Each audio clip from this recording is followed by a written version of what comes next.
Big breaking చూస్తున్నాం. IPS అధికారి సిద్ధార్థ్ కౌశల్ రాజీనామా చేశారు.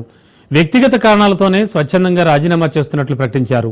తనపై ఎలాంటి ప్రెషర్స్ లేవని, మీడియాలో వస్తున్న వార్తలన్నీ అవాస్తవాలని స్పష్టం చేశారు. ప్రభుత్వానికి, సహచరులకు, ప్రజలకు కృతజ్ఞతలు తెలిపారు. సమాజానికి కొత్త మార్గాల్లో సేవలు అందిస్తా అన్నారు. ప్రభుత్వం నుంచి వస్తున్న ఒత్తిడిని తట్టుకోలేకే సిద్ధార్థ్ కౌశల్ రాజీనామా చేశారంటూ కొన్ని మీడియా సంస్థల నుంచి వార్తలు వచ్చాయి. ఈ నేపథ్యంలో సిద్ధార్థ్ స్పందించి రాజీనామాపై క్లారిటీ ఇచ్చారు.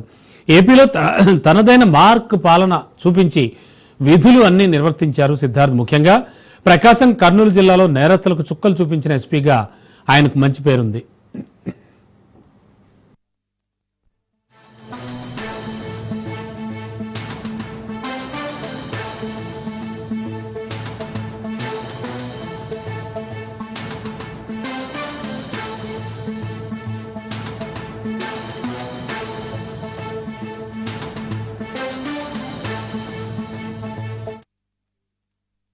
తాను ఐపీఎస్ ఉద్యోగానికి స్వచ్ఛందంగా రాజీనామా చేసినట్టుగా సిద్ధార్థ్ కౌశల్ వెల్లడించారు.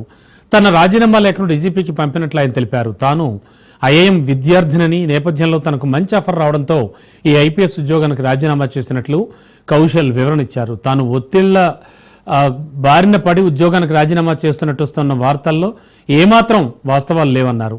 అలా వస్తున్న వార్తల్ని సందర్భంగా ఆయన ఖండించారు. కుటుంబ సభ్యులతో చర్చించిన తర్వాతే ఉద్యోగానికి రాజీనామా చేయాలని తాను నిర్ణయానికి వచ్చానని కౌశల్ వెల్లడించారు. ఇక ఏపీ తనకు సొంత రాష్ట్రంలా పరిగణిస్తానని ఆయన చెప్పుకొచ్చారు. తనకు సేవ చేసేందుకు అవకాశం ఇచ్చిన ఏపీ ప్రభుత్వానికి, సీనియర్లకు, సహచరులకు ఈ సందర్భంగా సిద్ధార్థ్ కౌశల్ కృతజ్ఞతలు తెలిపారు. భవిష్యత్తులో సైతం సమాజానికి సేవ చేసేందుకు కృషి చేస్తానని సిద్ధార్థ్ కౌశల్ స్పష్టం చేశారు.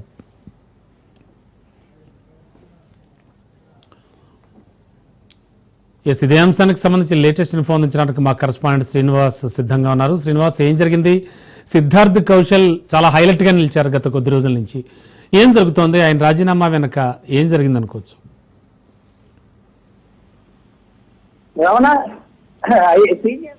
అధికారి అయినటువంటి సిద్ధార్థ్ కౌశల్ తను రాజీనామా లేఖను ఈ రోజు ప్రకటించడం, అలాగా లేఖ సోషల్ మీడియాలో వైరల్ అవడం తీవ్ర కలకలం రేపుతా ఉంది. ఇతను రాష్ట్ర వ్యాప్తంగా కూడా అనేక జిల్లాల్లో అనేక శాఖలకు సంబంధించి అనేక పోలీస్ డిపార్ట్మెంట్ లో అనేక పదవులు, అలాగే అనేక బాధ్యతలు కూడా ఇతను నిర్వర్తించడం జరిగింది. అట్లే ముఖ్యంగా గతంలో కృష్ణా జిల్లా ఎస్పీగా కూడా ఇతను పనిచేయడం జరిగింది. ఎక్కడ ఏ జిల్లాలో అతను పనిచేసినా కూడా ఎక్కడ ఎలాంటి ఆరోపణలు కానీ, అలాగే రిమార్క్స్ కానీ ఇతనికి లేకుండానే, ఎలాంటి మట్టి లేకుండా కానీ ఇతను గతంలో విధులు నిర్వర్తించడం జరిగింది. అయితే గత కొంతకాలంగా ఇతను సిద్ధార్థ్ కౌశల్ కొంచెం అంటే అతని గురించి పూర్తి స్థాయిలో అంటే ఆరోపణలు, అంటే ఇతను రాజీనామాకు సంబంధించి కొంతమంది కొన్ని వర్గాలు కావాలని చెప్పేసి అధివేశం చేయడం, తప్పుడు ప్రచారం చేయడం వంటివి జరుగుతున్నాయని కూడా లేఖలో క్లియర్ గా రాయడం జరిగింది. ఈ లేఖ అంటే తాను తన పోలీస్ శాఖతో ఐపీఎస్ కు రాజీనామా చేయడం వెనుక ఎవరి హస్తంతో పాటు ఎవరి ఒత్తిడి లేదని కూడా ఆయన క్లియర్ గా మెన్షన్ చేయడం జరిగింది.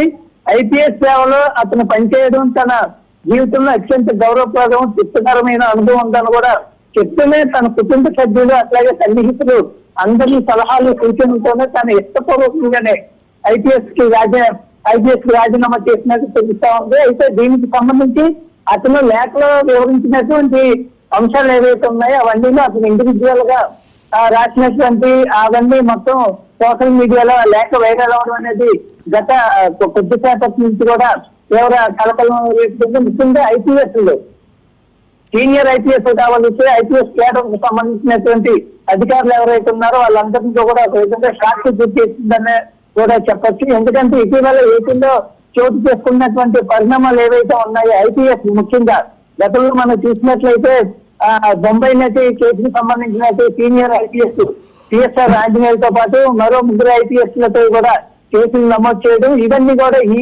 ఇలాంటి పరిణామాలు కూటమి ప్రభుత్వం రాష్ట్రంలో అధికారంలోకి వచ్చిన తర్వాత ఇలాంటి పరిణామాలు చోటు చేసుకోవడం, అవన్నీ లాంగ్ అంటే చట్ట ప్రకారం వాళ్ళందరూ కూడా ఇప్పటికే సిఎస్ఆర్ ఆంజనేయులు రిమాండ్ లో ఉండటం, అలాగే మిగిలిన వాళ్ళు కూడా ముందస్తు బెయిల్కి హైకోర్టును ఆశ్రయించడం జరిగింది. ఇవన్నీ జరుగుతున్న నేపథ్యంలో కొత్తగా ఇప్పుడు సీనియర్ ఐపీఎస్ అయినటువంటి సిద్ధార్థ కౌశల్ తో అట్లాంటి ఆరోపణలు కానీ ఏ విధమైనటువంటి అలిగేషన్స్ కూడా ఆయనపై లేదు. కానీ ఎందుకు రాజీనామా చేయడానికి నిర్ణయం తీసుకోవడం, వెంటనే రాజీనామా లేఖను కూడా సోషల్ మీడియాలో వైరల్ చేయడం, డిపార్ట్మెంట్ పంపడం వంటిది మాత్రం ఇది పూర్తిగా అంటే దీనికి గల కారణాలు అయితే పూర్తిగా తెలియడం లేదు. కానీ ఏమైనప్పటికీ కూడా తమ రాజీనామాకు ఎవరు బాధ్యులు కాదు, అలాగే ఎవరి నుంచి కూడా ఎలాంటి ఒత్తిడి కూడా లేదని కూడా అతను క్లియర్ గా మెన్షన్ చేయడం జరిగింది. రావునా ఓకే, థ్యాంక్ యూ శ్రీనివాస్.